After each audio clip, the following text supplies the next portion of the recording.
Hello welcome, मैं हूं ज्योति। आप देख रहे हैं चुनावी समर, जहां पर एक और ताजा अपडेट के साथ हम हाजिर हैं। सुप्रीम कोर्ट ने केंद्र से कहा सिद्धांतों पर बहस न करें।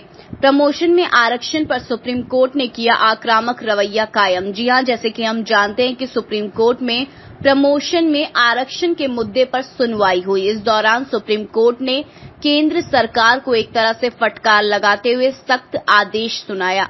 आपको बता दें कि उच्चतम न्यायालय ने सख्त शब्दों में केंद्र से पूछा कि अनुसूचित जाति और अनुसूचित जनजाति के कर्मचारियों को प्रमोशन में आरक्षण देने के फैसले को उचित ठहराने के लिए सरकार ने किस तरह के कदम उठाए हैं। न्यायमूर्ति एल नागेश्वर राव, न्यायमूर्ति संजीव खन्ना और न्यायमूर्ति बी.आर. गवई की पीठ ने ये कहा है कि यदि किसी नौकरी के विशेष संवर्ग में एससी और एसटी को प्रमोशन में आरक्षण को न्यायिक चुनौती दी जाती है तो सरकार उचित ठहराना होगा कि किसी विशेष संवर्ग में उनका अपर्याप्त प्रतिनिधित्व है और कोटा प्रदान करने में समग्र प्रशासनिक दक्षता पर प्रतिकूल प्रभाव नहीं पड़ेगा। पीठ ने कहा कि कृपया सिद्धांतों पर बहस ना करें, बल्कि हमें आंकड़े। उन्होंने कहा कि आप प्रमोशन में आरक्षण को कैसे सही ठहराते हैं और निर्णयों को कैसे सही ठहराने के लिए आपने क्या प्रयास किए हैं।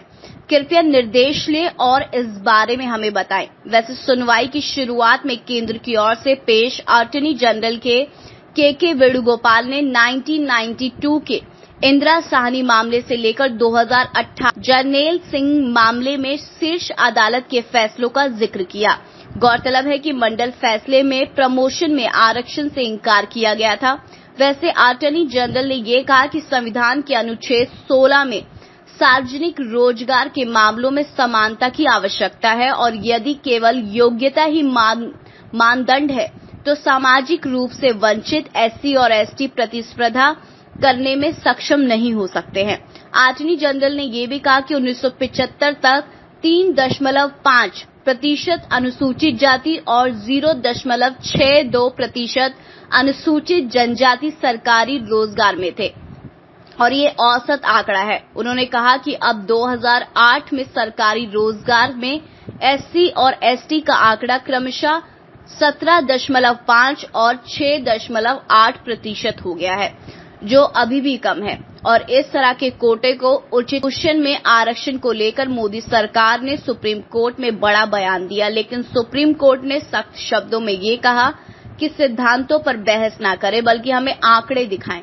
ऐसे में केंद्र सरकार सुप्रीम कोर्ट में किस तरह का आंकड़ा पेश करती है और इस मामले में आगे कोर्ट की तरफ से क्या फैसला आता है, इस पर सभी अनुसूचित जाति और अनुसूचित जनजाति वर्गों की नजरें रहेंगी। तो इस पर आपकी जो भी राय है आप प्लीज कमेंट सेक्शन में लिखें। Thank you so much. Keep watching today's for more.